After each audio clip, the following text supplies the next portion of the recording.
Parang si Allen Iverson ng player na to ng Charlotte Hornets. Grabe, pati looks at galaw ni Allen Iverson kopyang-kopya. Sino nga ba itong player na to? At eto, reigning MVP na si Shai Gilgeous-Alexander nagpakitang gilas ito nga sa OKC.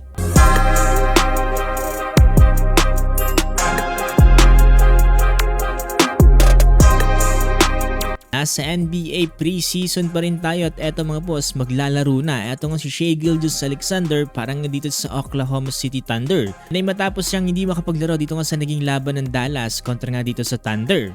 The first quarter pakitang gilas agad etong si SGA spin move with the left hand finish. And the reigning MVP showing a little spin into the left hand. Hindi lang inside the paint naggalimaw etong si SGA sa early quarter, nagpakagat din siya dito nga from beyond the arc.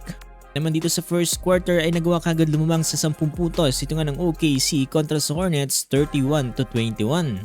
Pero ang isa talaga sa mga pinakanapansin ko dito nga sa laban na to ay etong si Tre Mann dito nga ng Hornets.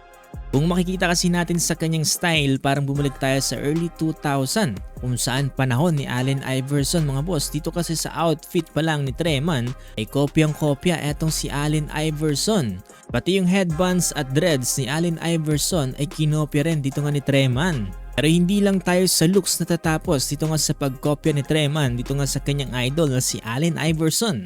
Dahil pati ata galaw ni Allen Iverson ay kopyang-kopya nito ni Tre Mann. Ito sa second quarter mga boss, ang ganda ng ginawa niya dito with the spin move over dito sa big man ng OKC. For sure hindi yan ang unang beses na nakita mo yan dahil kadalasan niyang ginagawa ni Allen Iverson. Pero maganda dito kay Tre Mann ay meron din siyang outside shooting. Nakakatuwa itong si Tre Mann mga boss na sobrang ligsa din talaga gumalaw na parang Allen Iverson talaga. Tapos nga pala itong first half ay nakapagtala etong si Tre Mann ng 10 points ito nga para sa Charlotte Hornets. Medyo nakakatuwa lang dahil kahit matagal nang hindi naglalaro sa NBA, etong si Allen Iverson ay talagang hindi pa rin talaga nawawala etong ang mga iconic plays niya dito nga sa mga panibagong players. Tapos nga pala itong first half 64-57. Kung saan pinangunahan dyan dito nga ni SGA with 16 points, 1 rebound at 5 assists. Laking bagay talaga etong si SGA dito nga para sa Oklahoma City Thunder at talagang kayang-kaya niyang buhatin etong team na to.